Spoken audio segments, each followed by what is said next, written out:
to this screencast on the properties of the tangent function. Because the tangent function is defined in terms of the sine and cosine functions, its values and behavior are completely determined by these two functions. In this video, we will compute and analyze values of the tangent function to better understand the properties of the tangent function's graph. To begin, we know that for any real number t for which the cosine of t does not equal 0, we define the tangent of t to equal the sine of t divided by the cosine of t. Let's compute the exact values of the following. So we have the tangent of 0. We know that will equal the sine of 0 divided by the cosine of 0. And looking at our unit circle, the sine of 0 equals 0. The cosine of 0 equals 1. So 0 divided by 1 equals 0. That means the tangent of 0 equals 0. Next, we have the tangent of pi over 6. That will equal the sine of pi over 6 divided by the cosine of pi over 6. And again, looking at our unit circle, we'll have 1/2 for the sine of pi over 6, and then we'll divide by radical 3 over 2, which is the cosine of pi over 6. And then we can actually multiply the numerator and the denominator by 2, and that will result in the tangent of pi over 6 equal to 1 over the square root of 3. Next, we have the tangent of pi over 4, so that equals the sine of pi over 4 divided by the cosine of pi over 4. Notice the sine and the cosine are both equal to square root 2 over 2, so the tangent of pi over 4 is going to simplify to just equal 1. Lastly, let's look at the tangent of pi over 2. So by definition, we'll have the sine of pi over 2 divided by the cosine of pi over 2, and we see that the sine of pi over 2 equals 1, and the cosine of pi over 2 equals 0. Well, we have 1 divided by 0. We can't do that, so the tangent function is actually undefined at angle pi over 2. So we've calculated the value of the tangent function at 4 of the 6 special points in the unit circle. Let's plot those points on a graph. So when when t equals 0, the tangent of 0 equals 0. When t equals pi over 6, the tangent of pi over 6 is approximately 0.577. So we'll plot that point here. T equals pi over 4, the tangent of pi over 4 equals 1. And when t equals pi over 2, the tangent of pi over 2 was undefined, so we won't graph anything at t equals pi over 2 at this time. Go ahead and take a moment to compute the exact tangent values at the remaining special points on the unit circle, and then plot the corresponding points on the graph and try to sketch the tangent graph in an intuitive way. Alright, hopefully you took the time to compute the tangent values, plot the corresponding points, and sketch the tangent graph. Take a moment to check your work here. There are a number of important observations we can make that will help us understand the tangent function and its graph. First, we notice that in quadrant 1 and quadrant 3, the tangent function is positive. This is true because the sine and cosine functions have the same sign, sign, in quadrants 1 and 3. And in quadrants 2 and 4, the tangent function is negative. And this is true because the sine and cosine functions have opposite signs in those quadrants.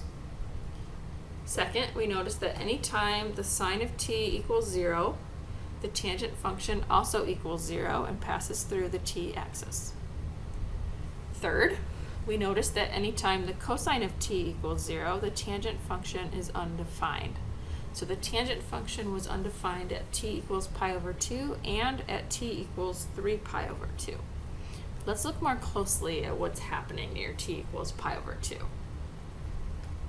So we observe that as the t values in the first quadrant get closer to pi over 2, the sine of t gets closer to 1, while the cosine of t is getting closer to 0, but still always positive.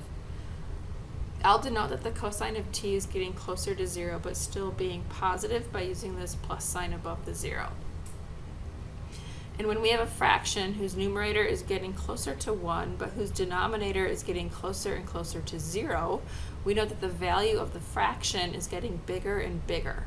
So that means as the t values in the first quadrant get closer to pi over 2, the tangent of t is getting bigger and bigger.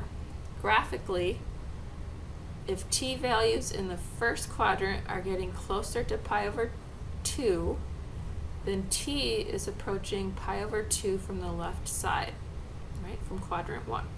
And since the tangent of t is getting bigger and bigger as t approaches pi over 2 in the first quadrant, we can actually say that the tangent of t is growing without bound as t approaches pi over 2 from the left. That means the graph will look something like this as t approaches pi over 2 from the left. Now we also observe that as t values in the second quadrant get closer to pi over 2, sine of t gets closer to 1, while the cosine of t gets closer to 0, while being always negative now. So I'll denote that the cosine of t is getting closer to 0 but still being negative by using this negative sign above the 0. When we have a fraction whose numerator is getting closer to 1 but whose denominator is getting closer and closer to 0, we know the value of the fraction is getting bigger and bigger. And since the denominator in this case is always negative, this fraction, sine of t divided by cosine of t, is actually getting more and more negative. So it's decreasing without bound. That means as t values in the second quadrant get closer to pi over 2, the tangent of t is decreasing without bound. Graphically, if t values in the second quadrant get closer to pi over 2, then t is approaching pi over 2 from the right side. So we can actually say that the tangent of t is decreasing without bound as t approaches pi over 2 from the right. And that means the graph will look something like this as t approaches pi over 2 from the right.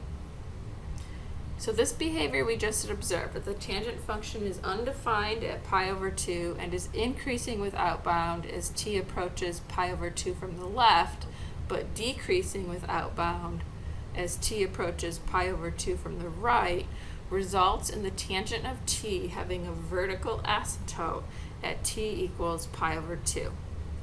Similar reasoning could be used to show that there is also a vertical asymptote at t equals 3 pi over 2. We can also see in the table and in the graph that the output values for the tangent of t repeat every pi. That means the period of the tangent function is pi. Remember, we could repeatedly rotate around the unit circle to create more and more branches of the tangent function. Using the period of the tangent function, we can conclude that starting at pi over 2, the tangent function has a vertical asymptote every pi units. We can denote this by writing t equals pi over 2 plus pi times k, where k is any whole number. In this notation, k represents the number of half rotations around the unit circle, with positive k being in the counterclockwise direction and negative k being in the clockwise direction. The vertical asymptotes are also related to the domain of the tangent function. We observe that the tangent function is defined everywhere except at the vertical asymptotes, where cosine of t equals 0. And knowing that we can repeatedly rotate around the unit circle, we can say the domain of the tangent function is all real numbers except t equal pi over 2 plus or minus pi k. Lastly, we notice that the range of the tangent function is all real numbers and that the tangent function is always increasing for all t values where it is defined.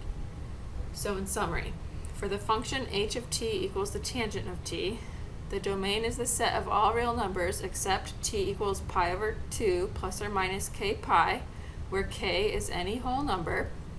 Its range is the set of all real numbers.